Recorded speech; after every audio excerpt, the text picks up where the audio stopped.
orang-orang yang beriman dan beramal saleh, kami pasti akan masukkan mereka ke dalam surga-surga yang mengalir di bawahnya sungai-sungai. Mereka akan kekal di dalamnya selama-lamanya. Itu janji dari Allah benar. Dan siapakah yang lebih benar perkataannya dari Allah? Jadi kita nggak boleh ragu, masuk akal atau tidak masuk akal. Karena akal ini Allah ciptakan untuk memahami wahyu, bukan mengatur wahyu. Karena kalau kita mau akal mengatur wahyu, ya seperti orang-orang liberal, ya sekarang itu, yang tidak masuk di akalnya, oh ini sudah tidak relevan lagi, ya. Jadi kayaknya sudah harus diganti ayatnya, yang harus diganti otaknya orang ini, ya, karena dia main ngomong sembarangan. Kalau ayat harus diganti karena tidak relevan, mau ditaruh perkataan dia. Ini di mana akal sehatnya?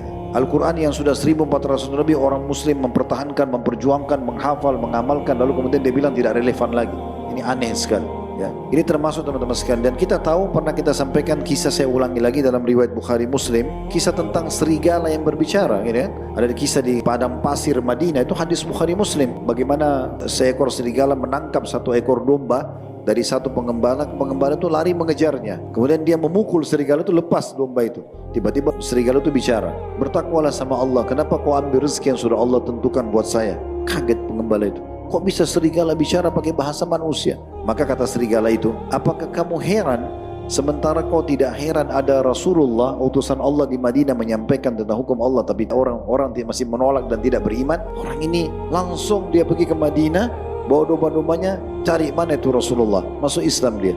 Lalu dia ceritakan, begini ceritanya ya Rasulullah, saya maksudnya kena cerita tadi serigala. Maka kata Nabi SAW, orang ini benar dengan ceritanya. Dan ketahuilah, aku, Abu Bakar sama Umar membenarkan cerita itu. Tidak ada keraguan. Walaupun serigala bicara, tidak masuk akal, tapi kalau sudah Nabi yang sampaikan masuk akal. Karena akal kita dibuat untuk memahami dan menerima wahyu, bukan mengatur wahyu. Jelas ya?